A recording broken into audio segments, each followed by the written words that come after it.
সেদিন ভাজিনে ভিজিয়ে গেছি নাকি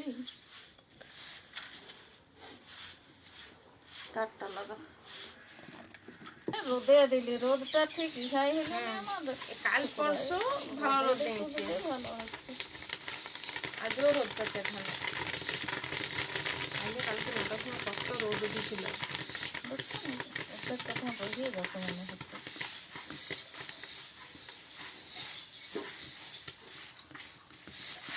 আমাদের মনসা পূজার সময় ভাজে, এবছর ভাজে না।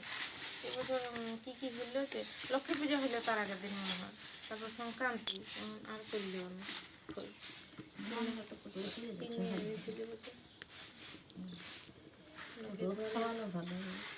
মা মনসার খয়েই ভোগ